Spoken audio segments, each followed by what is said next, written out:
What do conscious rappers like Poor Righteous Teachers and others tell us about religion? This session will give you a way to think about that particular question. Assalamu alaikum. If you haven't guessed by now, our location today is a place of worship for the religion known as Islam. We're here today at the Masjid Talim Muhammad, which is not only an historic Islamic site, it's actually the first masjid to be built from the ground up by indigenous Muslims in the Southwest. This marks the home of a tradition that has influenced African Americans for decades and has also helped to nurture the culture of hip hop.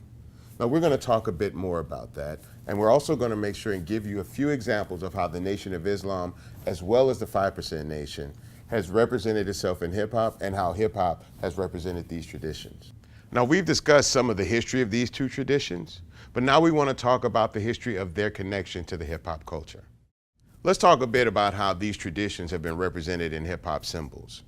Artists such as Brand Nubians or Poor Righteous Teachers have often for years incorporated Islamic themes and symbolism into their music, as well as in their daily appearance or their music videos. It was very easy in hip hop to find out who was a Muslim, and even more so who was a member of the 5% Nation.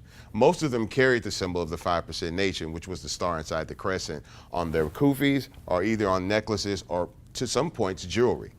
Even recently, artists as successful as Jay-Z has been known to walk around with his pendant with the star inside the crescent. And this year at the Brooklyn Hip Hop Festival, he actually passed that chain and pendant on to one of his artists, Jay Electronica, who is not only a practicing Muslim, but is also a member of the FOI and had FOI security escort him around the festival that week. Now these two traditions have also been represented within hip hop culture through language. A lot of the terminology that we use inside of hip hop culture has actually been appropriated from the 5%ers as well as Islamic culture. Terms like knowledge is born or knowledge being born, which is usually used by MCs such as Rakim or Big Daddy Kane, is a way of them identifying themselves not only as Muslim, but as 5%ers. There's a totally different lexicon that's used from people from these different nations. Totally different alphabets, totally different use of the alphabet as well. Letters themselves not only exist as letters, but also as meanings, and there are lessons that are being taught within that. Every number also has a meaning, and the combining of these numbers and these letters is what people call mathematics within the 5% Nation. Now, another term that hip hop has appropriated from the 5% Nation is word is bond.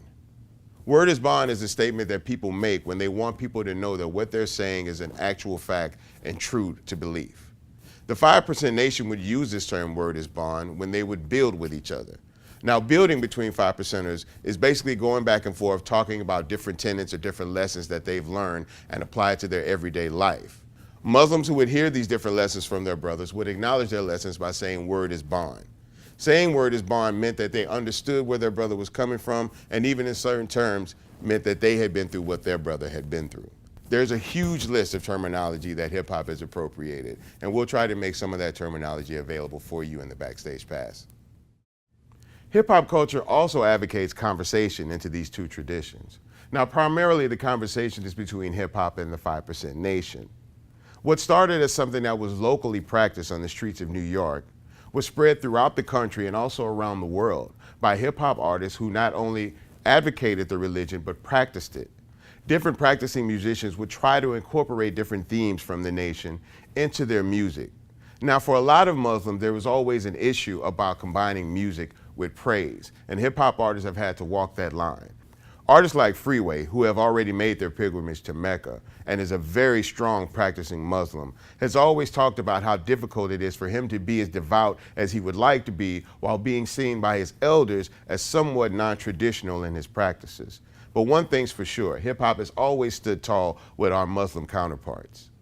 As our country went into war recently, a lot of Americans started to have anti-Islamic or anti-Muslim views. Hip hop culture worked very hard to educate America about our Muslim brothers and sisters in America, and to let them know that every Muslim was not out to, quote, get you, and that every Muslim in America was not a terrorist like some of their brothers. Hip hop has also helped to show that just because you're a Muslim in America doesn't mean that you're not American. Now, we've taken you on a quick tour of these two traditions, and we've also tried to show you how these traditions inform hip hop culture. Now, it's hard to deny that these connections are deep and impressive, but if I know you, you'll probably want a little bit more information.